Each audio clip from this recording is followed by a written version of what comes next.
Iran America രണ്ടാം വട്ട ചർച്ചയ്ക്കായി US വൈസ് പ്രസിഡന്റ് JD വാൻസിന്റെ നേതൃത്വത്തിൽ അമേരിക്കൻ സംഘം നാളെ ഇസ്ലാമാബാദിലെത്തും. കരാറിലെത്താനുള്ള മികച്ച അവസരമാണിത് എന്നും അതിന് തയ്യാറായില്ല എങ്കിൽ യുദ്ധം പുനരാരംഭിക്കുമെന്നും ട്രംപ് മുന്നറിയിപ്പ് നൽകി.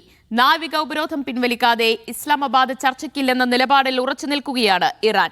ഇറാനെ ചർച്ചയിലേക്ക് കൊണ്ടുവരാൻ തിരക്കിട്ട നീക്കങ്ങൾ മധ്യസ്ഥ രാജ്യങ്ങൾ രാത്രിയിലും തുടരുകയാണ്.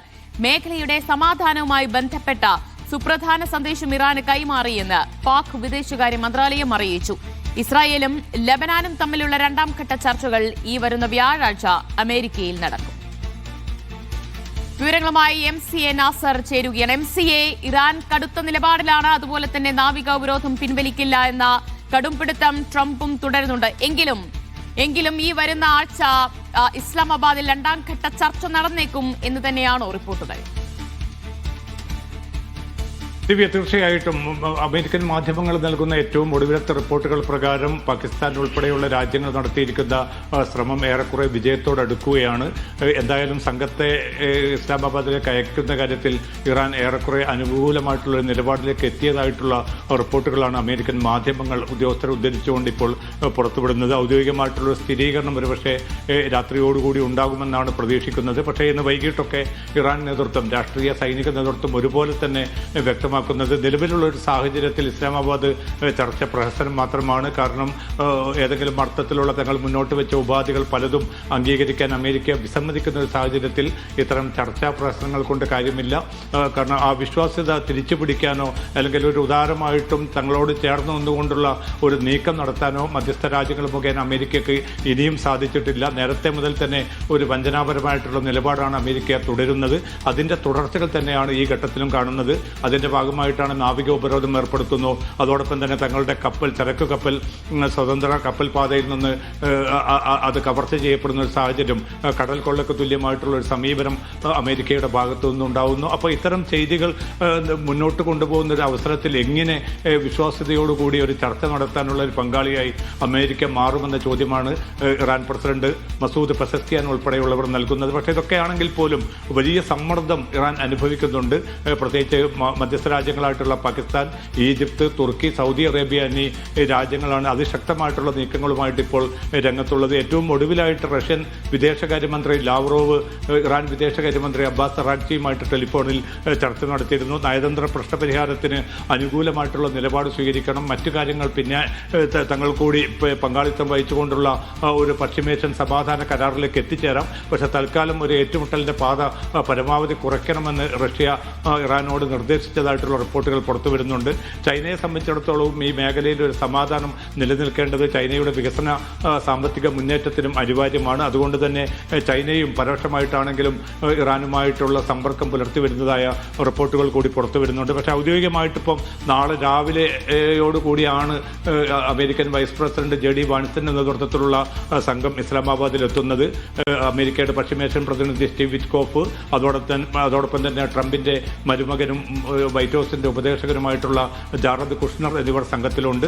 വലിയ സംഘം തന്നെയാണ് അമേരിക്കയുടെ ഭാഗമായിട്ട് ഈ ചർച്ചയിൽ പങ്കെടുക്കാൻ പോകുന്നത്. തീർച്ചയായിട്ടും മധ്യസ്ഥ രാജ്യങ്ങൾ നൽകിയ ഒരു ഉറപ്പിന്റെ കൂടി പശ്ചാത്തലത്തിലാണ് ഈ സംഘം നാളെ രാവിലെ ഇസ്ലാമാബാദിൽ എത്തുകയെന്നും റിപ്പോർട്ടുകൾ പുറത്തു വരുന്നുണ്ട്. എന്തായാലും ഇറാനെ ചർച്ചയിലേക്ക് കൊണ്ടുവരാൻ സാധിക്കുകയാണെങ്കിൽ അനിശ്ചിതത്വമുണ്ട്. പക്ഷേ എങ്കിലും കരാറിൽ എത്തിച്ചേരും എന്ന് ഉറപ്പിച്ച് പറയുകയാണ് ട്രംപ്. അതിന് എന്തെങ്കിലും അടിസ്ഥാനമുണ്ടോ? കരാറിൽ എത്തുക എന്നത് അത്ര എളുപ്പമാണ് എന്ന് മധ്യസ്ഥ രാജ്യങ്ങൾ പോലും ഈ ഘട്ടത്തിൽ വിലയിരുത്തുന്നില്ല. കാരണം അത്രയും സങ്കീർണമായിട്ടുള്ള പ്രശ്നങ്ങൾ അല്ലെങ്കിൽ ഭിന്നതകൾ ഇരു രാജ്യങ്ങൾക്കും ഇടയിലുണ്ട്. കാരണം യുറേനിയം സമ്പുഷ്ടീകരണമാണ് ഇതിൽ ഏറ്റവും പ്രധാനപ്പെട്ട ഒരു ഘടകം. പൂർണ്ണമായിട്ട് യുറേനിയം സമ്പുഷ്ടീകരണം ഒഴിവാക്കണം എന്നൊരു നിർദ്ദേശമാണ് അമേരിക്ക ഏറ്റവും അവസാനമായിട്ട് മുന്നോട്ട് വെച്ചിരിക്കുന്നത്. പക്ഷേ ഒരു 5 മുതൽ 10 വർഷം വരെ ഒരു കാലയളവിൽ യുറേനിയം സമ്പുഷ്ടീകരണ പ്രക്രിയ നിർത്തിവെക്കാൻ ഇറാൻ നേരത്തെ തന്നെ സന്നദ്ധത അറിയിച്ചിരുന്നു. അതോടൊപ്പം തന്നെ ബാലിസ്റ്റിക് മിസൈൽ പദ്ധതിയിൽ ഒരു നിലക്കും അത് സ്പർശിക്കാനോ അത് ചർച്ചയുടെ ഭാഗമായിട്ട് കൊണ്ടുവരാനോ സാധിക്കുകയില്ല എന്ന നിലപാടിൽ തന്നെ ഇറാൻ ഉറച്ചു നിൽക്കുകയാണ്. മറ്റൊരു പ്രധാനപ്പെട്ട ഏരിയ എന്നത് ഹോർമസ് കടലിടുക്കിന്മേൽ ഇറാനുള്ള പരമാധികാരം വകവെച്ചു കൊടുക്കുക എന്നതാണ്. ഇക്കാര്യത്തിലും അമേരിക്കയ്ക്ക് വിയോജിപ്പുകളുണ്ട്. അവിടെ ചുങ്കം പിരിക്കാനോ അവിടുത്തെ നിയന്ത്രണം പൂർണ്ണമായിട്ട് ഇറാന് മാത്രം കൈയാളാനോ അനുവദിക്കുകയില്ല എന്ന ഒരു നിലപാടാണ് ഇപ്പോൾ ഈ ഘട്ടത്തിലും അമേരിക്ക പുലർത്തുന്നത്. അത്തരമൊരു ഘട്ടത്തിലാണ് ഈ ചർച്ച കൂടുതൽ വഴിമുട്ടുന്ന ഒരു സാഹചര്യം രൂപപ്പെട്ടിരിക്കുന്നത്. എങ്കിലും ആകെ ഇപ്പം മറ്റന്നാൾ മറ്റന്നാളാണ് ഇപ്പോൾ 2 ആഴ്ചക്കാലത്തെ വെടിനിർത്തലിന്റെ സമയപരിധി അവസാനിക്കാനുള്ളത്. ഏറിയാൽ ആ 2 ആഴ്ചയുള്ളത് അടുത്ത 2 ആഴ്ച കൂടി വെടിനിർത്തൽ നീട്ടുകയും തുടർന്ന് ആ 2 ആഴ്ച കാലയളവിനുള്ളിൽ പരമാവധി ഭിന്നതകൾ ഒഴിവാക്കിക്കൊണ്ടുള്ള ഒരു കരാറിൽ എത്താൻ സാധിക്കുമോ എന്നാണ് പാകിസ്ഥാൻ ഉൾപ്പെടെയുള്ള മധ്യസ്ഥ രാജ്യങ്ങളിൽ തിരക്കിട്ട നീക്കം ഈ രാത്രിയിലും അവർ നടത്തുന്നത്. അതിന് ഇരു കൂട്ടരും സന്നദ്ധമാവുകയാണെങ്കിൽ ഇസ്ലാമാബാദ് ചർച്ച നാളെ ഉച്ചതിരിഞ്ഞ് നടക്കും. അതല്ല എങ്കിൽ ഇറാൻ തങ്ങളുടെ കടുത്ത നിലപാടിൽ തന്നെ ഉറച്ചു നിൽക്കുകയാണെങ്കിൽ ഈ ചർച്ച എന്നത് കേവലമായിട്ടുള്ള ഒരു ഔപചാരികമായിട്ടുള്ള ഒരു ഒത്തുചേരൽ എന്നതിനപ്പുറത്തേക്ക് ചർച്ചയിലേക്ക് കടക്കുന്നതിന് മുന്നോടിയായി ഇറാന്റെ ഇപ്പോഴത്തെ ഏറ്റവും പ്രധാന ആവശ്യം ഹോർമൂസിലെ യുഎസിന്റെ നാവിക ഉപരോധം അതിൽ നിന്ന് പിന്മാറുക എന്നതാണല്ലോ. അതിന് ട്രംപ് സന്നദ്ധനാകുമോ? ട്രംപ് സന്നദ്ധമല്ല എന്നാണ് അദ്ദേഹത്തിന്റെ ഏറ്റവും വൈകിയുള്ള പ്രതികരണങ്ങൾ വ്യക്തമാക്കുന്നത്. കാരണം അത്തരം നാവിക ഉപരോധം അവസാനിപ്പിക്കണമെന്ന് നേരത്തെ തന്നെ മധ്യസ്ഥ രാജ്യമായിട്ടുള്ള പാകിസ്ഥാൻ ട്രംപിനോട് നിർദ്ദേശിച്ചതായും ട്രംപ് ഏറെക്കുറെ അതിന് അനുകൂലമായിട്ടുള്ള ഒരു തീരുമാനം കൈക്കൊണ്ടതായും ഉച്ചവരെ റിപ്പോർട്ടുകൾ ഉണ്ടായിരുന്നു.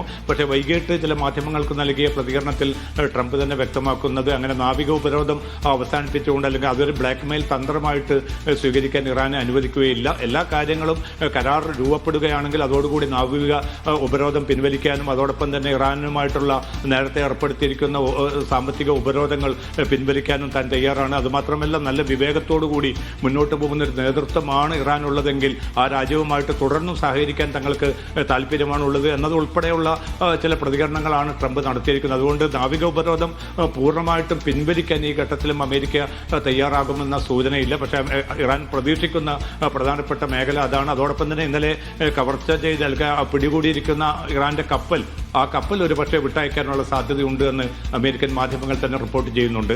ദിവ്യ, ശരി, എന്തായാലും MCA ഇനിയിപ്പോൾ ഒരു ചർച്ചയിലേക്ക് എത്തിച്ചേർന്നാലും അതിൽ ഒരു കരാറിലേക്ക് എത്തിച്ചേരാൻ കഴിഞ്ഞില്ല എങ്കിൽ പിന്നീട് അങ്ങോട്ട് യുദ്ധം എന്ന നിലപാടിൽ തന്നെയല്ലേ ട്രംപ് ഉള്ളത്?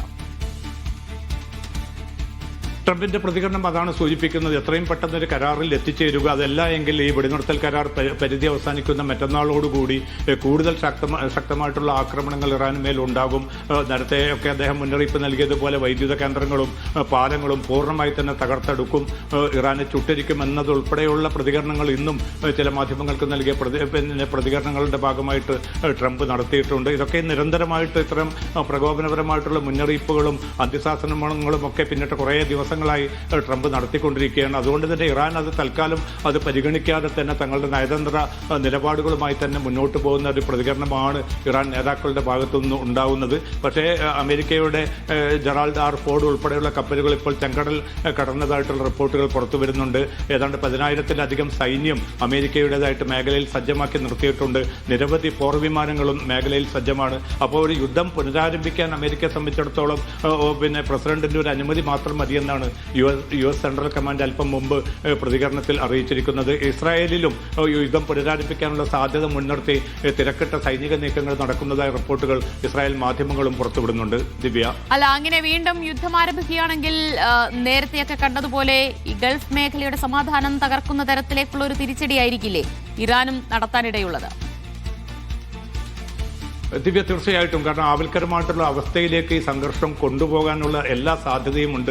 കാരണം ഇറാനെ സംബന്ധിച്ചിടത്തോളം അവർ വ്യക്തമാക്കുന്നത് തങ്ങളുടെ പരമാധികാരം, തങ്ങളുടെ താല്പര്യങ്ങൾ, ഈ താല്പര്യങ്ങളെ ഹനിക്കുന്ന ഏതെങ്കിലും ഉപാധികളോ അല്ലെങ്കിൽ തിട്ടൂരങ്ങളോ വകവെച്ചു കൊടുക്കാൻ ഒരു നിലയ്ക്കും തങ്ങൾ തയ്യാറല്ല. അതുകൊണ്ട് യുദ്ധമാണെങ്കിൽ യുദ്ധം, അതല്ലെങ്കിൽ ഡിപ്ലോമാറ്റിക് പ്രശ്നപരിഹാരമാണെങ്കിൽ അതിനും തങ്ങൾ ഒരുക്കമാണ് എന്നൊരു പ്രതികരണമാണ് ഇറാന്റെ ഭാഗത്തു നിന്ന് വരുന്നത്.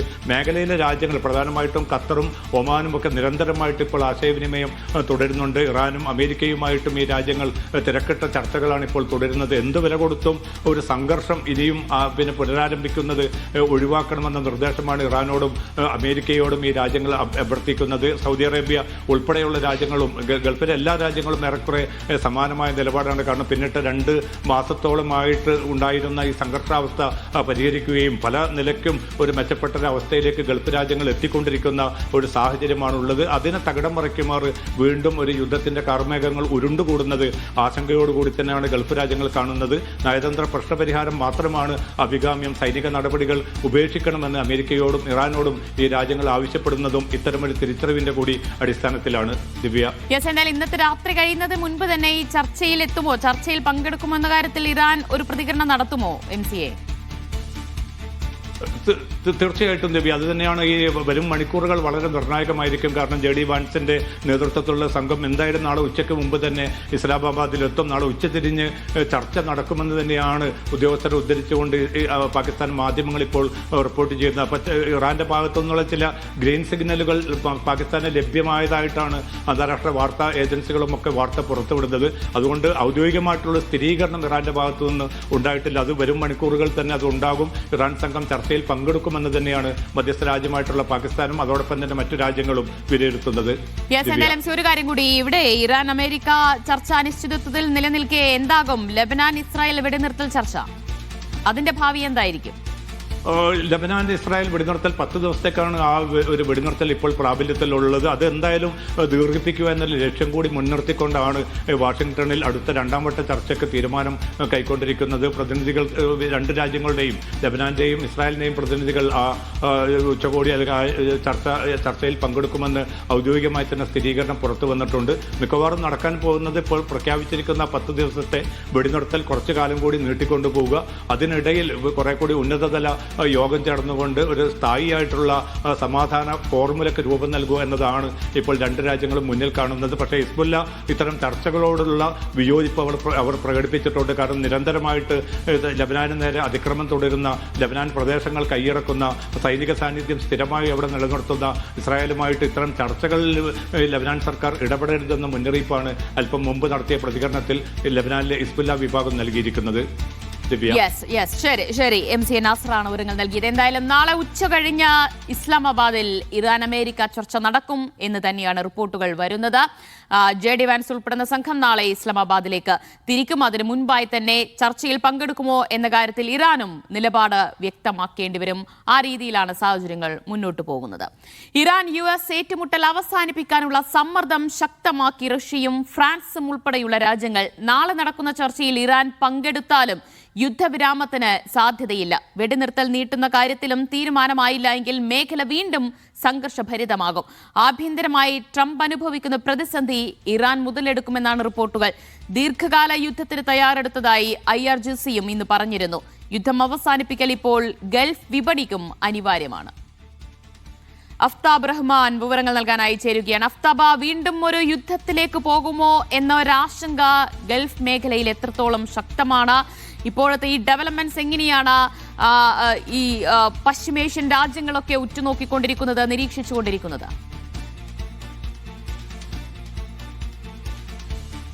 ദിവ്യ, ഗൾഫ് മേഖലയെ സംബന്ധിച്ചിടത്തോളം ഈ യുദ്ധം വേഗത്തിൽ അവസാനിക്കൽ അനിവാര്യമാണ്. മലയാളികളടക്കം, ഇന്ത്യയുടെ അടക്കം പ്രധാനപ്പെട്ട വരുമാന മാർഗം കൂടിയാണ് ഗൾഫ്. കഴിഞ്ഞ കുറേ ദിവസങ്ങളായി ഉണ്ടായ യുദ്ധത്തിലുള്ള ആഘാതം അത് തീരാൻ തന്നെ ഇനിയും മാസങ്ങളോളം വേണ്ടിവരും. അതിനിടയിലാണ് നാളെ വെടിനിർത്തൽ ചർച്ചയ്ക്ക് ഇറാൻ എത്തുമോ ഇല്ലയോ എന്നുള്ള ചർച്ചകൾ വീണ്ടും സജീവമാകുന്നത്. ഇതിൽ ഏറ്റവും പ്രധാനപ്പെട്ട കാര്യം, മേഖലയിലെ ഈ സംഘർഷവുമായി ബന്ധപ്പെട്ട് റഷ്യയാണ് ഇപ്പോൾ ഏറ്റവും ഒടുവിൽ ഇറാനുമായി സംസാരിച്ചിരിക്കുന്നത്. ഇറാന്റെ വിദേശകാര്യമന്ത്രി അബ്ബാസ് അരഗാച്ചിയുമായി റഷ്യയുടെ വിദേശകാര്യമന്ത്രി സെർജി ലാവ്റോവ് സംസാരിച്ചിട്ടുണ്ട്. അദ്ദേഹം ഇരുവരും നടത്തിയ ചർച്ചയ്ക്കിടയിൽ ഇറാൻ പറഞ്ഞത്, പലപ്പോഴും ഈ ചർച്ചയിൽ ഏകപക്ഷീയമായാണ് ട്രംപും US-ഉം നിലപാടുകൾ അടിച്ചേൽപ്പിക്കുന്നത് എന്നുള്ളതാണ്. അതേസമയം തന്നെ റഷ്യ ഈ സംഘർഷം ലഘൂകരിക്കാൻ ആവശ്യമായ നടപടികൾ സ്വീകരിക്കണമെന്നും ആവശ്യപ്പെട്ടിട്ടുണ്ട്. ഒരു വശത്ത് ഗൾഫ് രാജ്യങ്ങളും സമാനമായ രീതിയിൽ തന്നെ സമ്മർദ്ദം ശക്തമാക്കുന്നുണ്ട്. കാരണം ഇനിയൊരു യുദ്ധത്തിലേക്ക് വീണ്ടും പോകുന്ന സാഹചര്യം ഉണ്ടായാൽ സ്വാഭാവികമായിട്ടും മേഖലയിലെ US-ന്റെയും ഗൾഫിന്റെയും എല്ലാം താല്പര്യങ്ങൾ തകിടം മറിയുന്ന സാഹചര്യമുണ്ടാകും. ട്രംപിനെ സംബന്ധിച്ചിടത്തോളം ആഭ്യന്തരമായി വലിയ തോതിൽ അദ്ദേഹം സംഘർഷം അനുഭവിക്കുന്നുണ്ട്. പ്രത്യേകിച്ച് US-ലെ ഗ്യാസ് വിലയിൽ വന്ന വർധന, അതോടൊപ്പം തന്നെ ഓയിൽ വിലയിലുണ്ടായ വർധന, ഇതിനെല്ലാം പുറമെ ആഭ്യന്തരമായി ഉണ്ടായിക്കൊണ്ടിരിക്കുന്ന ഓഹരി വിപണിയിൽ ഉൾപ്പെടെയുള്ള ഇന്ന് രേഖപ്പെടുത്തിയ തകർച്ച, ഇതെല്ലാം തന്നെ ട്രംപിനെ സംബന്ധിച്ചിടത്തോളം വെല്ലുവിളിയാണ്. അതോടൊപ്പം തന്നെ US-ലെ വിരമിച്ച പല സൈനികരും ഇപ്പോൾ പ്രതിഷേധവുമായി ഇറാൻ യുദ്ധത്തിനെതിരെ രംഗത്ത് വന്നിട്ടുണ്ട്. ഇസ്രായേലിന് വേണ്ടി നടത്തുന്ന ഈ യുദ്ധം അവസാനിപ്പിക്കണമെന്നുള്ളതാണ് അവരുടെ ആവശ്യം. അപ്പോൾ ട്രംപിന് മുമ്പിൽ വന്നിരിക്കുന്ന ഈ പ്രശ്നവുമായി ബന്ധപ്പെട്ട് നേരത്തെ വിരമിച്ച US-ന്റെ ഒരു ജനറൽ അദ്ദേഹം പറഞ്ഞിരിക്കുന്നത്, വെസ്ലെ ക്ലാർക്ക് എന്നാണ് അദ്ദേഹത്തിന്റെ പേര്, അദ്ദേഹം പറഞ്ഞിരിക്കുന്നത് 1980 മുതൽ US ചെയ്ത യുദ്ധം പോലെയല്ല ഇപ്പോൾ ഇറാനിൽ ചെയ്തുകൊണ്ടിരിക്കുന്ന യുദ്ധം. ഇത് കുറച്ചുകൂടെ സങ്കീർണമായ യുദ്ധമാണ്. അതുകൊണ്ട് തന്നെ എളുപ്പത്തിൽ അത് ജയിച്ചെടുക്കുക സാധ്യമല്ല എന്നുള്ളതാണ് അവർ പറയുന്നത്. ഇത് തന്നെയാണ് ഈ യുദ്ധത്തിൽ ഇറാനും ഉപയോഗിക്കാൻ പോകുന്ന പ്രധാനപ്പെട്ട ടൂൾ. കാരണം ആണവായുധത്തെക്കാൾ ഏറ്റവും പ്രഹരശേഷിയുള്ള ആയുധമായി ഹോർമോസ് കടലിടുക്ക് മാറുന്നു എന്നുള്ളതാണ് US-ന്റെ മുൻ ജനറൽ സൂചിപ്പിക്കുന്നത്. എന്ന് വെച്ചാൽ ട്രംപിനെ സംബന്ധിച്ചിടത്തോളം ഈ യുദ്ധം അവസാനിപ്പിക്കാൻ എത്ര ദിവസം വൈകുന്നുവോ അത്രയധികം ആഭ്യന്തരമായ പ്രയാസങ്ങൾ അദ്ദേഹം നേരിടേണ്ടി വരും. ഇത് ഇറാൻ നന്നായിട്ട് തിരിച്ചറിയുന്നുണ്ട്. ഹോർമുസ് തുറുപ്പ് ചീട്ടാക്കിക്കൊണ്ടുള്ള ഇറാന്റെ കരുനീക്കങ്ങൾ അത് ഫലം കാണുന്നുണ്ട് എന്ന് തന്നെയാണോ? തീർച്ചയായും യുദ്ധത്തിൽ കണ്ടതും അതാണ്. കാരണം നേരത്തെ സൂചിപ്പിച്ചതുപോലെ ഏറ്റവും ഒടുവിൽ 10,000-ഓളം US സൈനികർ മേഖലയിലേക്ക് വീണ്ടും എത്തിയിട്ടുണ്ട്. ഒന്നാകെ ഏതാണ്ട് 50,000-ഓളം സൈനികർ നിലവിൽ പശ്ചിമേഷ്യയിലെ സൈനിക താവളങ്ങളിൽ അടക്കമായി US-നുണ്ട്. 4 പ്രധാനപ്പെട്ട പടക്കപ്പൽ അവരുടെ കൈവശമുണ്ട്. പക്ഷേ ഇതൊന്നും ഈ യുദ്ധത്തിന് മതിയാകില്ല. എന്ന് വെച്ചാൽ ഇപ്പോഴും US സൈന്യം നിലകൊള്ളുന്നത് ഒമാൻ തീരത്തിനും ഒപ്പം തന്നെ ഇന്ത്യൻ മഹാസമുദ്രത്തിനും ഇടയിലായുള്ള അറേബ്യൻ കടലിനും ഇടയിലായിട്ടുള്ള പ്രദേശത്തിനിടയിലാണ്. ഇവിടെ നിന്നും ഹോർമോസിലേക്കുള്ള യാത്രയിലേക്ക് ഇതുവരെ ഈ US സൈന്യം കടന്നിട്ടില്ല. അതിനവർ ആകെ ഉപയോഗിച്ചത് വ്യോമമാർഗമാണ്. കപ്പൽ മാർഗം അങ്ങോട്ട് നീങ്ങുന്നത് ആപൽക്കരമാണ്. അങ്ങോട്ട് കപ്പൽ മാർഗം നീങ്ങാതെ ഈ യുദ്ധം ജയിക്കുകയും US-ന് സാധിക്കുകയില്ല. കാരണം ആ നിലക്കാണ് ആ പ്രദേശത്ത് ഇറാന്റെ ഭൂഘടനയുള്ളത്.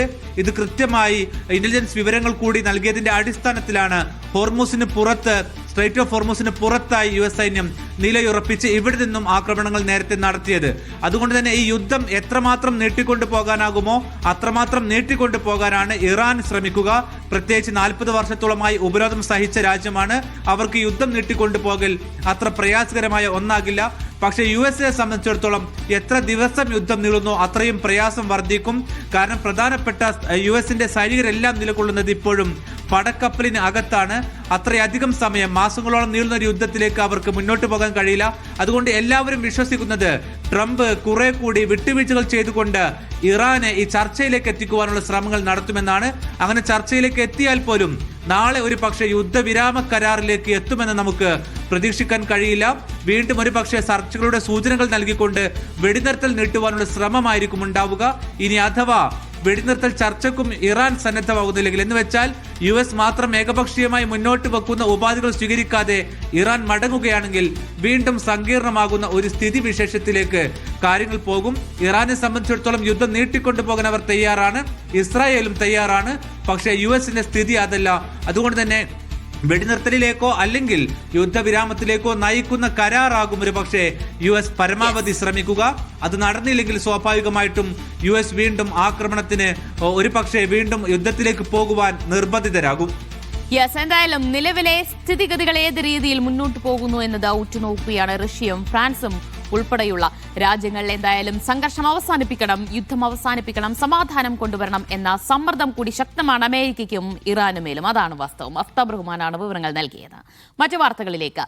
UAE-യിലെ ഇന്ത്യൻ പാസ്പോർട്ട് വിസ സേവനങ്ങളുടെ കരാർ കോഴിക്കോട് ആസ്ഥാനമായ അൽ ഹിന്ദ് ടൂർസ് ആൻഡ് ട്രാവൽസിന് ലഭിച്ചു.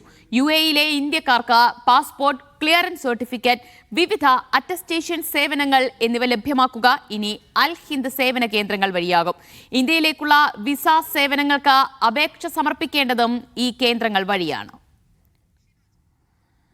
ഷിനോജ് ഷംസുദ്ദീൻ വിവരങ്ങൾ നൽകും. ഷിനോജ, ഏതൊക്കെ സേവനങ്ങളാകും ഇനി അൽ ഹിന്ദ് ടൂർസ് ആൻഡ് ട്രാവൽസ് വഴി ഇന്ത്യക്കാർക്ക് ലഭ്യമാവുക? ദിവ്യ, UAE-യിലെ പ്രവാസികളെ സംബന്ധിച്ചിടത്തോളം, അതേപോലെ തന്നെ UAE സ്വദേശികളെ സംബന്ധിച്ചിടത്തോളം വളരെ സുപ്രധാനമായൊരു കരാറാണ് കോഴിക്കോട് ആസ്ഥാനമായിട്ടുള്ള അൽ ഹിന്ദിന് ലഭിച്ചിട്ടുള്ളത്. ഇന്ത്യൻ എംബസി, അതേപോലെ തന്നെ ദുബൈയിലെ ഇന്ത്യൻ കോൺസുലേറ്റ് എന്നിവ നൽകുന്ന വിവിധ സേവനങ്ങൾക്ക് അപേക്ഷ നൽകേണ്ടതും അതിന് അപേക്ഷ നൽകാനായി സൗകര്യം ഏർപ്പെടുത്തേണ്ടതും ഇനി അൽ ഹിന്ദ് ടൂർസിൻ്റെ കേന്ദ്രങ്ങൾ വഴിയാകും. നിലവിൽ BLS എന്ന് പറയുന്ന ഒരു കമ്പനിയുടെ കേന്ദ്രങ്ങൾ വഴിയാണ് ഇത്തരം സേവനങ്ങൾ പുരംജോറി കരാർ നൽകിയിട്ടുള്ളത്. അതിന് അൽ ഹിന്ദിലേക്ക് മാറും എന്നുള്ളതാണ്.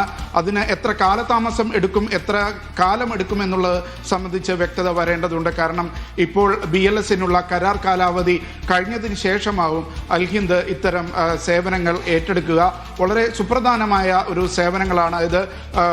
UAEയിലുള്ള ഇന്ത്യക്കാരുടെ പുതിയ പാസ്പോർട്ട് പുതുക്കൽ, അതേപോലെ തന്നെ UAEയിൽ നിന്ന് ഇന്ത്യയിലേക്ക് മറ്റ് രാജ്യക്കാർ യാത്ര ചെയ്യുമ്പോൾ ഇന്ത്യയുടെ വിസ ലഭ്യമാക്കുക, അതേപോലെ തന്നെ മറ്റ് പാസ്പോർട്ടുള്ള ഇന്ത്യൻ വംശജർക്ക് OCI സേവനങ്ങൾ ലഭ്യമാക്കുക, പോലീസ് ക്ലിയറൻസ് സർട്ടിഫിക്കറ്റ് ലഭ്യമാക്കുക തുടങ്ങി നിരവധി അറ്റസ്റ്റേഷൻ അടക്കമുള്ള നിരവധി സേവനങ്ങൾ ഇന്ത്യൻ എംബസിയും അതേപോലെ തന്നെ ഇന്ത്യൻ കോൺസുലേറ്റും പുറംജോലി കരാർ നൽകുന്നത് ഇത്തരം കമ്പനികൾക്കാണ്.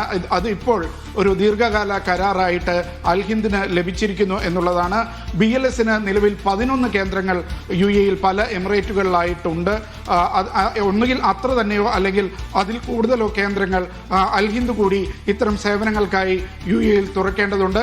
എത്ര കാലത്തിനുള്ളിൽ അൽ ഹിന്ദിന്റെ കേന്ദ്രങ്ങൾ സജ്ജമാകും എന്നുള്ളത് ഇനി അടുത്ത ദിവസങ്ങളിലായിരിക്കും വ്യക്തമാകുക. ദിവ്യ, ശരി, എന്തായാലും വളരെ സുപ്രധാനമായ നിർണായകമായ കരാറാണ് UAEയിലെ ഇന്ത്യൻ പാസ്പോർട്ട് വിസ സേവനങ്ങളുടെ കരാറാണ് കോഴിക്കോട് ആസ്ഥാനമായ അൽ ഹിന്ദ് ടൂർസ് ആൻഡ് ട്രാവൽസിന് ലഭിച്ചിരിക്കുന്നത്.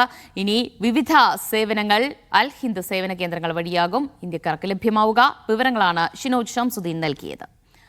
ഖത്തറിൽ വിമാന സർവീസുകൾ സാധാരണ നിലയിലേക്ക് തിരിച്ചെത്തുന്നു. ഹമ്മദ് അന്താരാഷ്ട്ര വിമാനത്താവളം വഴി വിദേശ വിമാന കമ്പനികൾക്ക് കൂടി സർവീസ് നടത്താൻ ഖത്തർ അനുമതി നൽകി.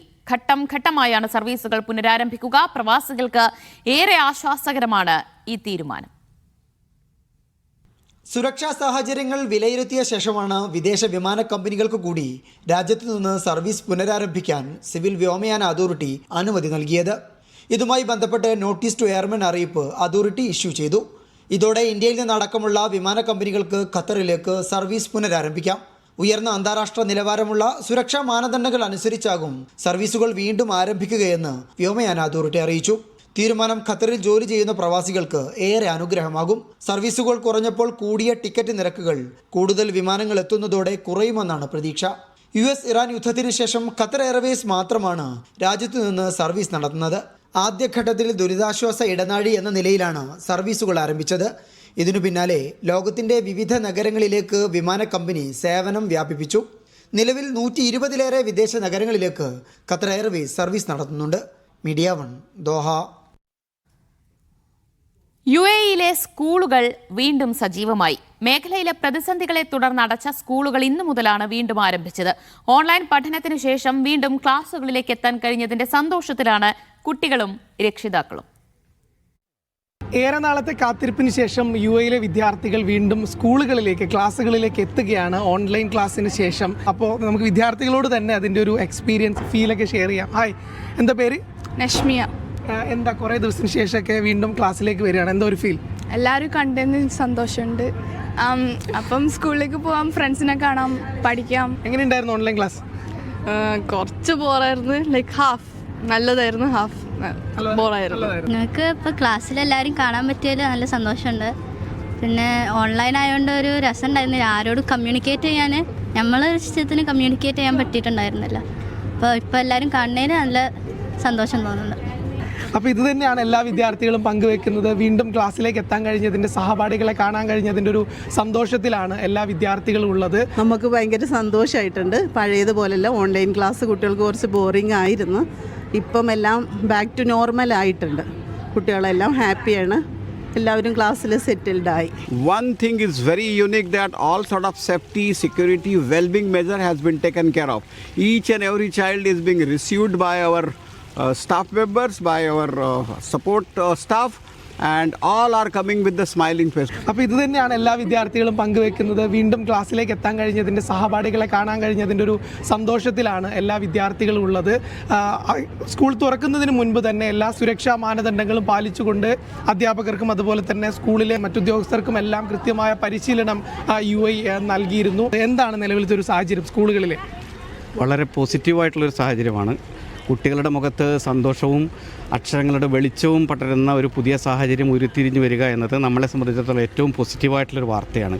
പ്രൊട്ടക്റ്റഡ് നേഷൻ എഡ്യൂക്കേഷനെക്കുറിച്ചൊക്കെ വളരെ കൃത്യമായിട്ട് സംസാരിക്കുന്ന ഒരു ഭരണാധികാരിയുടെ കീഴിൽ സ്കൂള് വീണ്ടും തുറന്ന് പ്രവർത്തിക്കുന്നു. കഴിഞ്ഞ കുറച്ച് ദിവസങ്ങളിലായി ഉണ്ടായിരുന്ന എല്ലാ അനിശ്ചിതത്വവും മാറുന്നു. കുട്ടികൾ വളരെ സന്തോഷത്തോടെ നിങ്ങൾക്ക് ഇവിടെ കാണാം, കുട്ടികൾ വളരെ സന്തോഷത്തോടു കൂടെ ഇവിടെ എത്തുന്നു.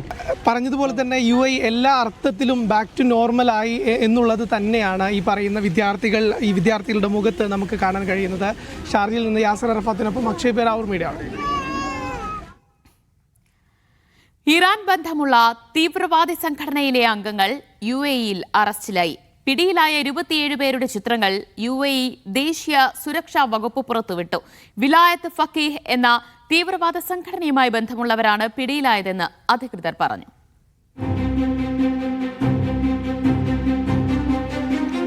ഇറാൻ ബന്ധമുള്ള തീവ്രവാദി സംഘത്തിലെ അംഗങ്ങളെ പിടികൂടുന്ന ദൃശ്യങ്ങളും UAE ദേശീയ സുരക്ഷാ വകുപ്പ് പുറത്തുവിട്ടിട്ടുണ്ട്. വിലായത്ത് ഫക്കീഹ് എന്ന സംഘടനയുടെ തീവ്ര ആശയങ്ങൾ പ്രചരിപ്പിക്കുകയും UAEയിൽ അട്ടിമറികൾക്ക് ശ്രമം നടത്തുകയും ചെയ്തു എന്നതാണ് ഇവർക്കെതിരായ പ്രധാന കേസ്.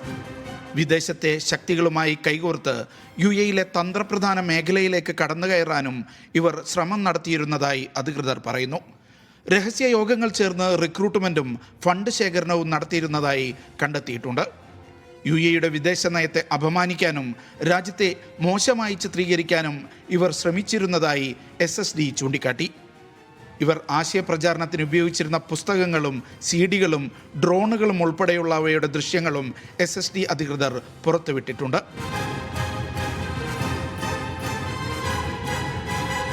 Media 1 Dubai. ഖത്തർ അമീറുമായി കൂടിക്കാഴ്ച നടത്തി ജോർദാൻ കിരീടാവകാശി ഹുസൈൻ ബിൻ അബ്ദുള്ള രണ്ടാമൻ. പശ്ചിമേഷ്യയിൽ സുസ്ഥിര സമാധാനം തിരിച്ചു കൊണ്ടുവരാനുള്ള വഴികൾ ഇരുവരും ചർച്ച ചെയ്തു. വൈദേശിക ആക്രമണങ്ങളെ പ്രതിരോധിക്കാൻ ഖത്തർ എടുക്കുന്ന എല്ലാ നടപടികൾക്കും കിരീടാവകാശി ജോർദാന്റെ പിന്തുണ അറിയിച്ചു. മേഖലയിലെ വിഷയങ്ങളെ ഏകോപിപ്പിക്കാൻ ജോർദാൻ നടത്തുന്ന ശ്രമങ്ങളെ ഖത്തർ അമീർ പ്രശംസിച്ചു. മാർച്ച് അവസാനം സൗദിയിൽ വെച്ച് ഖത്തർ അമീർ ജോർദാൻ രാജാവുമായി പശ്ചിമേഷ്യയിലെ സംഭവവികാസങ്ങൾ ചർച്ച ചെയ്തിരുന്നു. സൗദിയിലെ ഖസീം മദീന റോഡിൽ കനത്ത മഴയിലും കാറ്റിലും ട്രക്കുകൾ അപകടത്തിൽപ്പെട്ടു. 7 ട്രക്കുകളാണ് റോഡിൽ മറിഞ്ഞു വീണത്. സൗദിയുടെ വിവിധ പ്രദേശങ്ങളിൽ ശക്തമായ കാറ്റ് തുടരുകയാണ്. വെള്ളിയാഴ്ച വരെ റിയാദിലടക്കം മഴ തുടരുമെന്നും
അംഗീകാരമില്ലാത്ത കുപ്പിവെള്ളവും ടിന്നിലടച്ച മത്സ്യ ഉൽപ്പന്നങ്ങളും ഒമാനിലേക്ക് ഇറക്കുമതി ചെയ്യുന്നതിന് വിലക്ക്.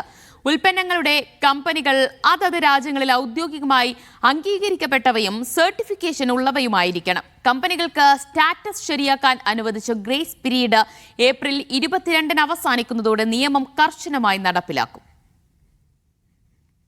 കുപ്പിവെള്ളം, ഫാമുകളിൽ വളർത്തുന്ന മത്സ്യം, ടിന്നിലടച്ച മത്സ്യ ഉൽപ്പന്നങ്ങൾ തുടങ്ങിയവയ്ക്കാണ് ഈ നിബന്ധന ബാധകമാവുക. ഒമാനിലേക്ക് ഉൽപ്പന്നങ്ങൾ അയക്കുന്ന വിദേശത്തെ ഫാക്ടറികൾക്കോ കയറ്റുമതി സ്ഥാപനങ്ങൾക്കോ ഒമാൻ നിശ്ചയിച്ചിട്ടുള്ള ഭക്ഷ്യസുരക്ഷാ മാനദണ്ഡങ്ങൾ ഉണ്ടെന്ന് ഉറപ്പുവരുത്തണം. സ്ഥാപനങ്ങൾ അതത് രാജ്യങ്ങളിൽ ഔദ്യോഗികമായി അംഗീകരിക്കപ്പെട്ടവയും സർട്ടിഫിക്കേഷൻ ഉള്ളവയുമായിരിക്കണം. അല്ലാത്ത പക്ഷം ഈ ഉൽപ്പന്നങ്ങൾ ഒമാൻ വിപണിയിലേക്ക് പ്രവേശിപ്പിക്കില്ല. ഒമാനിലെ എല്ലാ ഇറക്കുമതി കമ്പനികളും സ്ഥാപനങ്ങളും ഈ നിയമം പാലിക്കണം. കമ്പനികൾക്ക് നൽകിയ ഗ്രേസ് പീരീഡ് ഏപ്രിൽ 22-ന് അവസാനിക്കുന്നതോടെ നിയമം കർശനമായി നടപ്പിലാക്കി തുടങ്ങും. ഉപഭോക്താക്കളുടെ ആരോഗ്യം സംരക്ഷിക്കുന്നതിനും വിപണിയിലെത്തുന്ന ഭക്ഷ്യവസ്തുക്കളുടെ ഗുണനിലവാരം ഉറപ്പുവരുത്തുന്നതിനുമാണ് നീക്കം. സർട്ടിഫിക്കേഷൻ ഇല്ലാത്ത സ്ഥാപനങ്ങളുമായി കരാറിൽ ഏർപ്പെടുന്ന ഇറക്കുമതിക്കാർക്കുണ്ടാകുന്ന സാമ്പത്തിക നഷ്ടത്തിന് അതോറിറ്റി ഉത്തരവാദിയായിരിക്കില്ലെന്നും ഓർമ്മിപ്പിക്കുന്നുണ്ട്. വിതരണക്കാരുടെ സർട്ടിഫിക്കറ്റുകൾ കൃത്യമാണെന്ന് കമ്പനികൾ തന്നെ ഉറപ്പുവരുത്തണം. ഒമാന്റെ ഭക്ഷ്യസുരക്ഷാ സംവിധാനം കൂടുതൽ ശക്തമാക്കുന്നതിന്റെ ഭാഗമായാണ് നീക്കം. Media 1 Muscat. ഭക്ഷ്യസുരക്ഷ വർദ്ധിപ്പിക്കുന്നതിനും കൃഷിയിൽ ആധുനിക സാങ്കേതിക വിദ്യകൾ പ്രോത്സാഹിപ്പിക്കുന്നതിനും 19 ലക്ഷം റിയാൽ മൂല്യമുള്ള പദ്ധതിയുമായി ഒമാൻ. വിവിധ ഗവർണറേറ്റുകളിലായി 300 ഏക്കർ വിസ്തൃതിയിലാണ് പദ്ധതി ഒരുങ്ങുന്നത്. കൃഷി മന്ത്രാലയവുമായി സഹകരിച്ച് ഭവന നഗരാസൂത്രണ മന്ത്രാലയം 18 കാർഷിക ഉപഭോക്തൃ കരാറുകളിൽ ഒപ്പുവച്ചു. ബുറൈമി, നോർച്ചർക്കിയ, north Batinah, south Batinah, Al Wusta, Dhofar ഗവർണറിലായി 300 ഏക്കർ വിസ്തൃതിയിലാണ് പദ്ധതികൾ ഒരുങ്ങുന്നത്. തേനീച്ച വളർത്തൽ, നോർച്ചർക്കിയയിലെ മുന്തിരി ഉൽപ്പാദനം, ഗ്രീൻ ഹൗസ് പച്ചക്കറി കൃഷി, ദോഫാറിൽ കുന്തിരിക്ക ഉൽപ്പാദനം, സൗത്ത് ബാത്തിനയിൽ ജലശുദ്ധീകരണശാലയും ബോട്ട്ലിംഗ് യൂണിറ്റും തുടങ്ങി കാർഷിക ഉൽപ്പാദന പ്രവർത്തനങ്ങൾ കരാറുകളിൽ ഉൾപ്പെടുന്നുണ്ട്. പേരക്ക, സപ്പോട്ട തുടങ്ങിയ പഴവർഗ്ഗങ്ങളുടെ ഉൽപ്പാദനം, ഉള്ളിക്കൃഷി എന്നിവയും ഉൾപ്പെടുന്നവയാണ്. പുതിയ സാങ്കേതിക വിദ്യകൾ ഉപയോഗിച്ചുള്ള കൃഷിരീതികൾക്കാണ് കരാറുകളിൽ മുൻഗണന നൽകിയിരിക്കുന്നത്. പ്രാദേശിക ഉൽപ്പാദനം വർദ്ധിപ്പിക്കുന്നതിലൂടെ വിദേശ ഇറക്കുമതി കുറക്കുക, കുറഞ്ഞ വെള്ളവും സ്ഥലവും ഉപയോഗിച്ച് കൂടുതൽ വിളവ് നൽകുന്ന ഹൈടെക് കൃഷിരീതികളെ പ്രോത്സാഹിപ്പിക്കുക, ചെറുകിട ഇടത്തരം കർഷകർക്കും സംരംഭകർക്കും പുതിയ തൊഴിലവസരങ്ങളും നിക്ഷേപ സാധ്യതകളും ഒരുക്കുക തുടങ്ങിയവയാണ് പദ്ധതിയുടെ പ്രധാന ലക്ഷ്യങ്ങൾ. കഴിഞ്ഞ ഒരു വർഷത്തിനിടെ ഒമാനിൽ 585 ഇത്തരം കാർഷിക കരാറുകളാണ് ഒപ്പുവച്ചിട്ടുള്ളത്. Media 1 Muscat. ഒമാനിലെ വിവിധ ഗവർണറേറ്റുകളിൽ വിപണി പരിശോധന കർശനമാക്കി ഒമാൻ ഉപഭോക്തൃ സംരക്ഷണ അതോറിറ്റി. കഴിഞ്ഞ 1.5 മാസത്തിനിടെ നടത്തിയ പരിശോധനകളിൽ കണ്ടെത്തിയത് 500-ലധികം നിയമലംഘനങ്ങളാണ്. കൃത്രിമ വിലക്കയറ്റവുമായി ബന്ധപ്പെട്ടാണ് കൂടുതൽ കേസുകൾ റിപ്പോർട്ട് ചെയ്തത് എന്നും അതോറിറ്റി പറഞ്ഞു. കൃത്രിമ വിലക്കയറ്റം തടയുന്നതിനും ഉപഭോക്താക്കളുടെ അവകാശങ്ങൾ സംരക്ഷിക്കുന്നതിനുമായി ഒമാൻ ഉപഭോക്തൃ സംരക്ഷണ അതോറിറ്റി ഒമാനിലുടനീളം പരിശോധനകൾ കർശനമാക്കിയിരിക്കുകയാണ്. മാർച്ച് ആദ്യം മുതൽ ഏപ്രിൽ പകുതി വരെയുള്ള കാലയളവിൽ കണ്ടെത്തിയ ലംഘനങ്ങൾ 500-ലധികമാണെന്ന് CPA പറയുന്നു. ഇതിൽ 172 കേസുകളും അനാവശ്യ വിലക്കയറ്റവുമായി ബന്ധപ്പെട്ടതാണ്. പ്രത്യേകിച്ച് പഴം, പച്ചക്കറി വിപണിയിലാണ് ഇത്തരം പ്രവണതകൾ കൂടുതൽ കണ്ടതെന്നും CPA കൂട്ടിച്ചേർക്കുന്നുണ്ട്. ഏറ്റവും കൂടുതൽ നിയമലംഘനങ്ങൾ റിപ്പോർട്ട് ചെയ്തത് മസ്കത്ത് ഗവർണറിലാണ്. മസ്കത്തിലെ കേസുകളുടെ എണ്ണം 79 ആണ്. South Batinah, north Sharqiya, north Batinah എന്നീ ഗവർണറുകളാണ് തൊട്ടു പിന്നിലുള്ളത്. വിപണിയിൽ ഉൽപ്പന്നങ്ങളുടെ ലഭ്യതയും കൃത്യമായ വിലയും ഉറപ്പുവരുത്താൻ സിലാൽ സെൻട്രൽ ഫ്രൂട്ട് ആൻഡ് വെജിറ്റബിൾ മാർക്കറ്റിൽ അതോറിറ്റി പ്രത്യേക നിരീക്ഷണം ഏർപ്പെടുത്തിയിരുന്നു. വരും ദിവസങ്ങളിലും പരിശോധന തുടരുമെന്നും അതോറിറ്റി പറയുന്നുണ്ട്. നിയമലംഘനം നടത്തിയ സ്ഥാപനങ്ങൾക്കെതിരെ പിഴയും സ്ഥാപനം താൽക്കാലികമായി അടച്ചിടുന്നതുൾപ്പെടെയുള്ള നിയമ നടപടികളും സ്വീകരിച്ചിട്ടുണ്ട്. ഉപഭോക്താക്കളുടെ പരാതികൾ അതോറിറ്റിയുടെ ഹോട്ട്ലൈൻ നമ്പറുകൾ വഴിയോ വാട്സപ്പ് വഴിയോ അറിയിക്കാമെന്നും അതോറിറ്റി ഓർമ്മിപ്പിച്ചു. Media 1 Muscat. UAEയിൽ അവശ്യവസ്തുക്കളുടെ വില പരിശോധിക്കാനും താരതമ്യം ചെയ്യാനും സംവിധാനമൊരുക്കി സാമ്പത്തിക മന്ത്രാലയം. മന്ത്രാലയത്തിന്റെ വെബ്സൈറ്റിലാണ് ഇതിന് സൗകര്യമൊരുക്കിയത്. അരി, ഗോതമ്പ്, എണ്ണ തുടങ്ങി 33 ഉൽപ്പന്നങ്ങളുടെ വില പരിശോധിക്കാൻ ഇതിൽ സൗകര്യമുണ്ടാകും. രാജ്യത്തെ 12 പ്രമുഖ റീറ്റെയിൽ സ്ഥാപനങ്ങളിൽ അവശ്യവസ്തുക്കളുടെ വില താരതമ്യം ചെയ്യാനും ഇതിൽ സൗകര്യമുണ്ട്. ദുബായിൽ ഇനി പാർക്കിലിരുന്നും ജോലി ചെയ്യാം. ദുബായ് മുനിസിപ്പാലിറ്റിയാണ് വർക്ക് ഫ്രം പാർക്ക് എന്ന പേരിൽ ഈ സംവിധാനത്തിന് തുടക്കം കുറിക്കുന്നത്. അടുത്ത മാസം മുതൽ ബർഷ പോണ്ട് പാർക്കിൽ ഇതിനായുള്ള സൗകര്യങ്ങൾ ഒരുക്കും. പുതിയ കാലത്ത് work from home, work from anywhere തുടങ്ങിയ പദങ്ങൾ എല്ലാവർക്കും സുപരിചിതമാണ്. ഇന്റർനെറ്റ് കണക്ഷൻ ഉണ്ടെങ്കിൽ എവിടെയിരുന്നും ജോലികൾ ചെയ്തു തീർക്കാം എന്നായതോടെ ദുബൈയിലെ പൊതു പാർക്കുകളിലും ഇതിനായി സൗകര്യമൊരുക്കുകയാണ് ദുബായ് മുനിസിപ്പാലിറ്റി. അടുത്ത മാസം മുതൽ അൽബർഷ പോൺ പാർക്കിലായിരിക്കും ഇതിന് തുടക്കം കുറിക്കുക. വിവിധ പാർക്കുകളിൽ സമാനമായ സൗകര്യമൊരുക്കുന്നതിന് Dubai municipality, Amana, let's work തുടങ്ങിയ കമ്പനികളുമായി സഹകരണ കരാർ ഒപ്പുവെച്ചു. ഈ വർഷം തന്നെ കൂടുതൽ പാർക്കുകളിൽ വർക്ക് സ്റ്റേഷനുകൾ സജ്ജമാകും. ദുബൈയിലെ മെട്രോ സ്റ്റേഷനുകളിൽ നേരത്തെ ഇത്തരം സൗകര്യം നിലവിലുണ്ട്. Media 1 Dubai. റിക്രൂട്ടിംഗ് മേഖലയിലെ ക്രമക്കേടിനെ തുടർന്ന് സൗദി അറേബ്യ 11 സ്ഥാപനങ്ങളുടെ ലൈസൻസുകൾ റദ്ദാക്കി. മാനവ വിഭവശേഷി മന്ത്രാലയത്തിന്റേതാണ് നടപടി. ഈ വർഷം ആദ്യ പാദത്തിൽ മന്ത്രാലയം നടത്തിയ പരിശോധനയിൽ കണ്ടെത്തിയ ക്രമക്കേടുകളുടെ അടിസ്ഥാനത്തിലാണ് നടപടി. റിക്രൂട്ട്മെന്റ് മേഖലയിലെ ക്രമക്കേടുകൾക്കെതിരെ നടപടി ഘടിപ്പിച്ച് സൗദി മാനവവിഭവശേഷി സാമൂഹിക വികസന മന്ത്രാലയം. ഈ വർഷം ആദ്യപാദത്തിൽ നടത്തിയ പരിശോധനകളുടെ അടിസ്ഥാനത്തിൽ നിയമലംഘനം കണ്ടെത്തിയ 14 റിക്രൂട്ട്മെന്റ് ഓഫീസുകൾക്കെതിരെ നടപടി സ്വീകരിച്ചതായി മന്ത്രാലയം വെളിപ്പെടുത്തി. നിയമലംഘനങ്ങൾ പരിഹരിക്കാൻ നൽകിയ സമയപരിധി പാലിക്കാത്ത 11 ഓഫീസുകളുടെ ലൈസൻസ് പൂർണ്ണമായും റദ്ദാക്കി. മറ്റ് 3 ഓഫീസുകളെ താൽക്കാലികമായി സസ്പെൻഡ് ചെയ്യുകയും ചെയ്തു. റിക്രൂട്ട്മെന്റ് ചട്ടങ്ങൾ ലംഘിക്കുക, ഗുണഭോക്താക്കൾക്ക് തിരികെ നൽകാനുള്ള പണം വൈകിപ്പിക്കുക, പരാതികൾ പരിഹരിക്കുന്നതിൽ വീഴ്ച വരുത്തുക തുടങ്ങിയ ക്രമക്കേടുകളിലാണ് നടപടി. സേവനങ്ങളുടെ ഗുണനിലവാരം ഉറപ്പാക്കുവാനും ഉപഭോക്താക്കളുടെ അവകാശങ്ങൾ സംരക്ഷിക്കുവാനും പരിശോധനകൾ തുടരുമെന്നും മന്ത്രാലയം വ്യക്തമാക്കി. നൌഷാദ് റിക്കോർ, മീഡിയ 1, ദമ്മാം.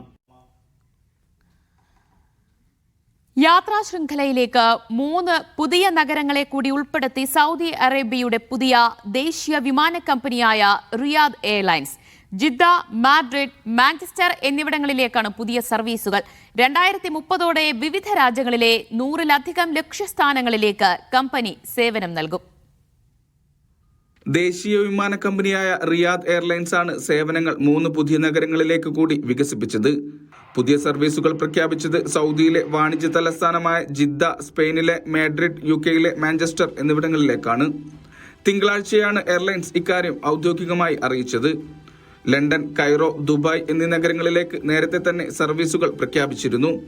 ഇതിനു പിന്നാലെയാണ് പുതിയ 3 ലക്ഷ്യസ്ഥാനങ്ങൾ കൂടി പട്ടികയിൽ ഇടം പിടിക്കുന്നത്. 2030ഓടെ ലോകമെമ്പാടുമുള്ള 100-ലധികം അന്താരാഷ്ട്ര നഗരങ്ങളിലേക്ക് സർവീസ് വ്യാപിപ്പിക്കാനാണ് റിയാദ് എയർ ലക്ഷ്യമിടുന്നത്. പബ്ലിക് ഇൻവെസ്റ്റ്മെന്റ് ഫണ്ടിന് കീഴിലാണ് കമ്പനിയുടെ പ്രവർത്തനം. സൗദിയെ ആഗോള വ്യോമയാന ലോജിസ്റ്റിക് ഹബ്ബാക്കി മാറ്റുക, ലോകത്തിലെ ഏറ്റവും വലിയ വിമാന കമ്പനികളിലൊന്നായി മാറുക, റിയാദിൽ നിന്ന് നേരിട്ടുള്ള അന്താരാഷ്ട്ര വിമാനയാത്രകൾ കൂടുതൽ എളുപ്പമാക്കുക തുടങ്ങിയവയുടെ ഭാഗമായാണ് വികസന പദ്ധതികൾ. Mishal Cherpulassery, media 1, Riyadh. Time magazine പുറത്തിറക്കിയ അറബ് ലോകത്തെ ഏറ്റവും വേഗത്തിൽ വളരുന്ന സ്ഥാപനങ്ങളുടെ പട്ടികയിൽ ഇടം പിടിച്ച് 14 ഖത്തറി കമ്പനികൾ. Qatar General Insurance, Vodafone Qatar, Qatar cinema, Al Wukoud, QNB തുടങ്ങിയ കമ്പനികൾ പട്ടികയിൽ ഉൾപ്പെട്ടു. സാമ്പത്തിക സുസ്ഥിരത, വളർച്ച, ഓഹരി വിപണിയിലെ പ്രകടനം തുടങ്ങിയ മാനദണ്ഡങ്ങളാണ് മൂല്യനിർണ്ണയത്തിൽ പ്രധാനമായും പരിഗണിച്ചത്. വീണ്ടും ഗിന്നസ് വേൾഡ് റെക്കോർഡ്സിൽ ഇടം പിടിച്ച് സൗദി അറേബ്യ. ലോകത്തിലെ ഏറ്റവും കുറഞ്ഞ ഊർജ്ജം ഉപയോഗിച്ച് കടൽ വെള്ളം ശുദ്ധീകരിക്കുന്ന രാജ്യമെന്ന നേട്ടത്തിനാണ് ഈ അംഗീകാരം. യാംബുവിലെ പ്ലാന്റ് ആണ് ചരിത്ര നേട്ടത്തിന് അർഹമായത്. ലോകത്തിലെ ഏറ്റവും കുറഞ്ഞ ഊർജ്ജം ഉപയോഗിച്ച് കടൽ വെള്ളം ശുദ്ധീകരിക്കുന്ന രാജ്യമെന്ന നേട്ടം സ്വന്തമാക്കിയിരിക്കുകയാണ് സൗദി അറേബ്യ. 1 ക്യൂബിക് മീറ്റർ വെള്ളം ശുദ്ധീകരിക്കാൻ 1.55 കിലോവാട്ട് പെർ ഹവർ ഊർജ്ജം മാത്രമാണ് ഉപയോഗിച്ചത്. നേട്ടത്തിലൂടെ വീണ്ടും ഗിന്നസ് വേൾഡ് റെക്കോർഡിലും ഇടം പിടിച്ചു. യാംബു റിവേഴ്സ് ഓസ്മോസിസ് പ്ലാന്റ് ആണ് ചരിത്ര നേട്ടം കൈവരിച്ചത്. സൗദി വാട്ടർ അതോറിറ്റിയുടെ കീഴിലാണ് പ്ലാന്റിന്റെ പ്രവർത്തനം. നേട്ടത്തിന് പിന്നിൽ വാട്ടർ ടെക്നോളജി ഇന്നോവേഷൻ സെന്ററിന്റെയും സഹകരണമുണ്ട്. പ്രത്യേക ഫിൽട്ടർ ഉപയോഗിച്ച് കടൽ വെള്ളത്തിൽ നിന്ന് ഉപ്പും മറ്റു അഴുക്കുകളും നീക്കം ചെയ്യുന്നതാണ് പുതിയ രീതി. ജലശുദ്ധീകരണ മേഖലയിലെ പ്രവർത്തനക്ഷമത വർദ്ധിപ്പിക്കുക, പരിസ്ഥിതി സൗഹൃദമായ രീതിയിൽ കുറഞ്ഞ ചെലവിൽ ശുദ്ധജലം ലഭ്യമാക്കുക തുടങ്ങിയവർക്ക് പുതിയ കണ്ടുപിടുത്തം സഹായമാകും. സൗദിയിൽ സ്വാഭാവികമായുള്ള കുടിവെള്ള ഉറവിടങ്ങൾ നിലവിൽ കുറവാണ്. ഈ പ്രശ്നം വലിയ തോതിൽ പരിഹരിക്കാൻ പുതിയ രീതിയിലൂടെ സാധിക്കുമെന്നാണ് പ്രതീക്ഷ. Mishal Cherpulassery, media 1, Riyadh. Work permit കാലാവധി കഴിഞ്ഞ പ്രവാസികളുടെ ബാങ്ക് അക്കൗണ്ടുകളിൽ കർശന മേൽനോട്ടം ഏർപ്പെടുത്താൻ കുവൈറ്റ് സെൻട്രൽ ബാങ്ക് നിർദ്ദേശം നൽകി. പെർമിറ്റ് കാലാവധി കഴിഞ്ഞവരുടെ വിവരങ്ങൾ ബാങ്കുകളുമായി പങ്കിടാൻ പബ്ലിക് അതോറിറ്റി ഫോർ സിവിൽ ഇൻഫർമേഷനുമായി സഹകരണം നടത്തും. ഉപഭോക്തൃ വിവരങ്ങൾ കൃത്യമായി പുതുക്കാനും അക്കൗണ്ടുകളുടെ ദുരുപയോഗം തടയാനുമാണ് നടപടി. KYC മാനദണ്ഡങ്ങൾ പാലിക്കാൻ ബാങ്കുകൾക്ക് നിർദ്ദേശം നൽകി. കള്ളപ്പണം വെളുപ്പിക്കൽ ഉൾപ്പെടെയുള്ള സാമ്പത്തിക കുറ്റകൃത്യങ്ങൾ തടയാനാണ് നീക്കം. രാജ്യവ്യാപകമായി ടെലികോം എക്സ്ചേഞ്ചുകളുടെ അറ്റകുറ്റപ്പണികൾ ആരംഭിക്കാൻ കുവൈറ്റ് വാർത്താവിനിമയ മന്ത്രാലയം. ഏപ്രിൽ 20 മുതൽ മെയ് 13 വരെ ഘട്ടം ഘട്ടമായാണ് പ്രവർത്തനങ്ങൾ നടക്കുക. അർദ്ധരാത്രി മുതൽ രാവിലെ 6 വരെയാണ് അറ്റകുറ്റപ്പണികൾ നടത്തുന്നത്. ഈ സമയങ്ങളിൽ ചില സേവനങ്ങൾക്ക് ഭാഗിക തടസ്സങ്ങൾ ഉണ്ടായേക്കാമെന്നും അറിയിച്ചിട്ടുണ്ട്. ഹജ്ജ് സുരക്ഷയുടെ ഭാഗമായി നിയന്ത്രണങ്ങൾ ശക്തമാക്കിയതോടെ തിരക്കൊഴിഞ്ഞ ഹറമും പരിസരവും. പെർമിറ്റില്ലാത്തവർക്ക് ഇനി മക്കയിൽ തങ്ങാനാവില്ല. ആളൊഴിഞ്ഞതോടെ കർമ്മങ്ങൾ പൂർത്തിയാക്കാനെടുക്കുന്ന സമയവും കുറഞ്ഞിട്ടുണ്ട്. الله أكبر الله أكبر الله أكبر اللهم اجعلنا ممن دعاك فأجبته. ലക്ഷങ്ങൾ തിങ്ങി നിറയാറുള്ള കാബയുടെ മുറ്റമാണിത്. കഴിഞ്ഞ 2 ദിവസമായി ആളൊഴിഞ്ഞ അവസ്ഥയാണ്. ഹജ്ജ് സുരക്ഷയുടെ ഭാഗമായി മക്കയിലേക്കുള്ള പ്രവേശനം കർശനമായി നിയന്ത്രിച്ചിരുന്നു. ഇതിന് പിന്നാലെയാണിപ്പോൾ റോഡുകൾ ഉൾപ്പെടെ തിരക്കൊഴിവായത്. ആളൊഴിഞ്ഞതോടെ ഹജ്ജിനെത്തുന്ന തീർത്ഥാടകർക്ക് ആശ്വാസത്തോടെ കർമ്മങ്ങൾ പൂർത്തിയാക്കാനാവും. ഹാജിമാർക്കും സ്വദേശികൾക്കും GCC രാജ്യങ്ങളിലെ പൗരന്മാർക്കും മാത്രമാണിപ്പോൾ ഉംറ ചെയ്യാൻ അവസരം. ബംഗ്ലാദേശ്, ഇന്തോനേഷ്യ, ഇന്ത്യ തുടങ്ങിയ രാജ്യങ്ങളിൽ നിന്നുള്ള തീർത്ഥാടകരാണ് മക്കയിലേക്ക് നേരിട്ടെത്തുന്നത്. പെർമിറ്റ് ഇല്ലാത്തവരെ മക്കയിൽ താമസിപ്പിക്കുന്നവർക്ക് കടുത്ത ശിക്ഷ ലഭിക്കും. മക്കയുടെ അതിർത്തികളിലും പരിശോധന ശക്തമാക്കിയിട്ടുണ്ട്. Sabith Saleem, media 1, Mecca. കുവൈറ്റിൽ തന്ത്രപരമായ സംഭരണശേഷി വർദ്ധിപ്പിക്കാൻ പുതിയ ഭൂമി കരാർ ഒപ്പുവെച്ചു. ഭക്ഷണം, മരുന്നുകൾ, മെഡിക്കൽ സപ്ലൈസ് എന്നിവയ്ക്കായി വെയർഹൌസുകൾ സ്ഥാപിക്കാനാണ് പദ്ധതി. സർക്കാർ ഭൂമി ഉപയോഗിക്കാൻ കുവൈറ്റ് സ്റ്റോറേജ് കമ്പനിക്ക് അനുമതി നൽകി. ഭക്ഷ്യസുരക്ഷയും പൊതുജനാരോഗ്യവും ഉറപ്പാക്കാൻ നടപടി സഹായകരമാകുമെന്ന് അധികൃതർ വ്യക്തമാക്കി.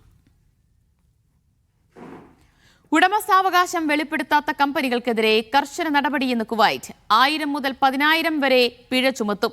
ഇത്തരം കമ്പനികൾക്ക് ലൈസൻസ് നൽകുകയോ പുതുക്കുകയോ ചെയ്യില്ലെന്നും അധികൃതർ അറിയിച്ചിട്ടുണ്ട്. സൗദി റിയാദിലെ അൽ ഖർജിൽ ഹൃദയാഘാതത്തെ തുടർന്ന് മലയാളി മരിച്ചു. മലപ്പുറം തിരൂർ സ്വദേശി അലി അക്ബറാണ് മരിച്ചത്. 58 വയസ്സായിരുന്നു. 33 വർഷത്തിലേറെയായി അൽ ഖർജ് മലഫിൽ ബൂഫിയ ജീവനക്കാരനായി ജോലി ചെയ്തു വരികയായിരുന്നു. കേളി കലാ സാംസ്കാരിക വേദിയുടെ ജീവകാരുണ്യ വിഭാഗത്തിന്റെ നേതൃത്വത്തിൽ മൃതദേഹം നാട്ടിലെത്തിക്കുന്നതിനുള്ള നടപടികൾ പുരോഗമിക്കുകയാണ്. ഇനി മറ്റ് ഗൾഫ് വാർത്തകൾ ചുരുക്കത്തിൽ. കുവൈറ്റ് അഹമ്മദ് റിഫൈനറിയിലെ ഗ്യാസ് യൂണിറ്റ് ഉപകരണങ്ങൾ മാറ്റുന്നതിനായി ടെൻഡർ ക്ഷണിച്ചു. തീരുമാനം നാഷണൽ പെട്രോളിയം കമ്പനിയുടേത്. യൂണിറ്റുകളുമായി ബന്ധപ്പെട്ട പഠനത്തിന്റെ അടിസ്ഥാനത്തിലാണ് നടപടി. വിവര സുരക്ഷയും ക്ലൗഡ് ഗവേണൻസ് സംവിധാനങ്ങളും ശക്തിപ്പെടുത്താൻ കുവൈറ്റ് ഇൻവെസ്റ്റ്മെന്റ് അതോറിറ്റി ബിഡുകൾ ക്ഷണിച്ചു. ഡാറ്റാ സംരക്ഷണവും സാങ്കേതിക അടിസ്ഥാന സൗകര്യങ്ങളും വികസിപ്പിക്കാനാണ് പദ്ധതി. വിവര സുരക്ഷാ സേവനങ്ങളും ക്ലൗഡ് സുരക്ഷാ നയങ്ങളും ഉൾപ്പെടെ 2 മേഖലകളിലാണ് നടപടി. ജുദയിൽ OSSC മലപ്പുറം ജില്ലാ കമ്മിറ്റി BR അംബേദ്കർ ജയന്തി ദിനാചരണം സംഘടിപ്പിച്ചു. ജുദയിലെ വിവിധ ഭാഗങ്ങളിൽ നിന്നുള്ള പ്രവർത്തകരും നേതാക്കളും പങ്കെടുത്തു. പ്രിൻസത്ത് കോഴിക്കോട്, കമാൽ കളപ്പാടൻ, UM ഹുസൈൻ, സാജു റിയാസ് എന്നിവർ സംസാരിച്ചു. കുവൈറ്റ് മുനിസിപ്പാലിറ്റി ഉപേക്ഷിക്കപ്പെട്ട വാഹനങ്ങളുടെ ലേലം ആരംഭിച്ചു. അൽ നയാമയിലെ സ്ക്രാപ്പ് യാർഡിലാണ് ലേലം. താൽപര്യമുള്ളവർക്ക് ടെൻഡർ രേഖകൾ ധനകാര്യ വകുപ്പിൽ നിന്നും ലഭിക്കും. നിശ്ചിത സമയപരിധിക്കുള്ളിൽ ബിഡുകൾ സമർപ്പിക്കണം. NRI TDP കുവൈറ്റ് രക്തദാന ക്യാമ്പ് സംഘടിപ്പിച്ചു. ആന്ധ്ര പ്രവാസി സമൂഹത്തിന്റെ സജീവ പങ്കാളിത്തത്തോടെയാണ് പരിപാടി സംഘടിപ്പിച്ചത്. Blood donors Kerala Kuwait chapter ക്യാമ്പിന് പൂർണ്ണ പിന്തുണ നൽകി. കുവൈറ്റ് പ്രവാസി മലയാളികൾക്കായി നാനോ ഫിലിം ഫെസ്റ്റിവൽ സംഘടിപ്പിക്കുന്നു. 1 മിനിറ്റ് ദൈർഘ്യമുള്ള ഷോർട്ട് ഫിലിം മത്സരമായാണ് പരിപാടി സംഘടിപ്പിക്കുന്നത്. പങ്കെടുക്കാനുള്ള രജിസ്ട്രേഷൻ അവസാന തീയതി ഏപ്രിൽ 30. UK-യിലെ ആത്മാ മലയാളി അസോസിയേഷന്റെ നേതൃത്വത്തിൽ വിഷു ഈസ്റ്റർ ആഘോഷം സംഘടിപ്പിച്ചു. ആഘോഷ പരിപാടി സതാംപ്ടൺ അബ്ഹാം മിലേനിയം വില്ലേജ് ഹാളിൽ. ഗൾഫ് സംഘർഷത്തിന്റെ പശ്ചാത്തലത്തിൽ 50 ദിവസത്തിലേറെ അടച്ചിട്ട ആഗോള ഗ്രാമം ഇന്ന് വൈകുന്നേരമാണ് വീണ്ടും അതിഥികളെ വരവേറ്റത്. പരേഡ് ഉൾപ്പെടെ വർണ്ണാഭമായ പരിപാടികളോടെയാണ് പ്രവർത്തനങ്ങൾ പുനരാരംഭിച്ചത്. വേനൽ ശക്തമാകുന്നതുവരെ ഗ്ലോബൽ വില്ലേജിലേക്ക് ഇനി സഞ്ചാരികളെത്തും. എന്നും വൈകുന്നേരം 5 മുതൽ രാത്രി 12 വരെയാണ് ഇവിടെ പരിപാടികൾ അരങ്ങേറുക. ഖത്തറിൽ ഈ ആഴ്ചയുടെ അവസാനം വരെ ശക്തമായ കാറ്റിന് സാധ്യതയെന്ന് കാലാവസ്ഥാ നിരീക്ഷണ വകുപ്പ്. 4 അടി വരെ ഉയരത്തിൽ തിരമാലകൾ ഉണ്ടാകുന്ന സാഹചര്യത്തിൽ കടലിൽ പോകുന്നവർ ജാഗ്രത പാലിക്കണമെന്നും അധികൃതർ ആവശ്യപ്പെട്ടു. നേരത്തെ നൽകിയ മുന്നറിയിപ്പ് പ്രകാരം നാളെ മുതൽ വാരാന്ത്യം വരെ രാജ്യത്തിന്റെ വിവിധ ഭാഗങ്ങളിൽ ചാറ്റൽ മഴയ്ക്കും സാധ്യതയുണ്ട്. മെയ് 1 മുതൽ കോഴിക്കോട്ടേക്കും തിരിച്ചും നേരിട്ടുള്ള സർവീസുമായി എയർ ഇന്ത്യ എക്സ്പ്രസ്. ബഹ്റൈനിലേക്ക് തിങ്കൾ, ബുധൻ, വെള്ളി, ഞായർ തുടങ്ങി ആഴ്ചയിൽ 4 സർവീസുകളാണ് പ്രഖ്യാപിച്ചത്. മെയ് 1 മുതൽ കോഴിക്കോട്ടേക്ക് ആഴ്ചയിൽ 4 സർവീസുകൾ ഉണ്ടാകും. പ്രവാസി വിദ്യാർത്ഥികളുടെ അവധിക്കാലത്ത് മീഡിയ വൺ ഡെസ്റ്റിനേഷൻസ് ഒരുക്കുന്ന ആൽപൈൻ ഓറ സീസൺ 3 ഹിമാലയൻ യാത്ര ജൂലൈ 10-ന് ആരംഭിക്കും. 2 ആഴ്ച നീണ്ടു നിൽക്കുന്ന യാത്ര കശ്മീർ, കാർഗിൽ, ലേ, നുബ്ര വാലി തുടങ്ങി രാജ്യത്തെ ഏറ്റവും മനോഹരമായ ഭൂപ്രദേശങ്ങളിലൂടെയാണ് കടന്നുപോവുക. ഹിമാലയൻ താഴ്വാരത്തിന്റെ സൗന്ദര്യം ആസ്വദിക്കാനും താഴ്വരയിലെ ഗ്രാമീണ ജീവിതം അടുത്തറിയാനും വിദ്യാർത്ഥികൾക്ക് അവസരമൊരുക്കുകയാണ് യാത്രയുടെ ലക്ഷ്യം. കൂടുതൽ വിവരങ്ങൾക്കും രജിസ്ട്രേഷനും 8943347484 എന്ന നമ്പറിൽ ബന്ധപ്പെടാം. www.mediaonedestinations.com എന്ന വെബ്സൈറ്റിലും വിവരങ്ങൾ ലഭ്യമാണ്. ആരോഗ്യമാണ് ജീവിതം എന്ന പേരിൽ ക്യാമ്പയിൻ സംഘടിപ്പിച്ച ഖത്തറിലെ റിയാദ മെഡിക്കൽ സെന്റർ. ലോകാരോഗ്യ ദിനത്തിലായിരുന്നു ക്യാമ്പയിൻ. മെഡിക്കൽ സെന്ററിലെ വിവിധ വകുപ്പുകൾ പരിപാടിയുടെ ഭാഗമായി. ആരോഗ്യകരമായ ജീവിതം പ്രോത്സാഹിപ്പിക്കുക എന്ന ലക്ഷ്യത്തോടെയാണ് JCI അംഗീകൃത മൾട്ടി സ്പെഷ്യാലിറ്റി മെഡിക്കൽ സെന്ററായ റിയാദ മെഡിക്കൽ സെന്റർ ആരോഗ്യമാണ് ജീവിതം ക്യാമ്പയിൻ സംഘടിപ്പിച്ചത്. Managing director Jamsheer Hamsa, executive director doctor Abdul Kalam, doctor Bishnu Kiran, doctor Manjunath, doctor Arunkumar എന്നിവർ ചേർന്ന് ക്യാമ്പയിൻ ഉദ്ഘാടനം ചെയ്തു. ക്യാമ്പയിന്റെ ഭാഗമായി വിവിധ വകുപ്പുകൾ നടത്തിയ പരിപാടികൾ ശ്രദ്ധേയമായി. സ്ത്രീകളുടെ ആരോഗ്യത്തെക്കുറിച്ച് ഗൈനക്കോളജി വിഭാഗവും ജീവിതശൈലീ രോഗങ്ങളെക്കുറിച്ച് ഇന്റേണൽ മെഡിസിൻ വിഭാഗവും അവബോധം സംഘടിപ്പിച്ചു. ഹൃദയാരോഗ്യത്തെക്കുറിച്ച് കാർഡിയോളജി ഡിപ്പാർട്ട്മെന്റ് നടത്തിയ അക്കാഡമിക് സെഷൻ വേറിട്ടതായി. Radiology, laboratory, pharmacy, optical, physiotherapy ഡിപ്പാർട്ട്മെന്റുകളിലെ ജീവനക്കാർ ക്യാമ്പയിന്റെ ഭാഗമായി. Media one, Doha. Indian social club Oman Malayalam വിഭാഗം കലോത്സവത്തിന് തുടക്കം. മലയാളം വിഭാഗം ഹാളിൽ രമ്യ ഡെൻസലിന്റെ നേതൃത്വത്തിൽ നടന്ന ഉദ്ഘാടന ചടങ്ങുകളോടെയാണ് ഈ വർഷത്തെ കലോത്സവത്തിന് തിരിതെളിഞ്ഞത്. സാറ രാജീവ് അവതരിപ്പിച്ച മോഹിനിയാട്ടം ചടങ്ങിന്റെ പ്രധാന ആകർഷണമായിരുന്നു. ശേഷിക്കുന്ന മത്സരങ്ങൾ വരും ആഴ്ചകളിൽ നടക്കുമെന്ന് ഭാരവാഹികൾ പറഞ്ഞു. സതീഷ് കുമാർ, അനീഷ് ജി പിള്ള, സുനിൽ കുമാർ, കൃഷ്ണൻ നായർ, ടീന ബാബു തുടങ്ങിയവർ സംസാരിച്ചു.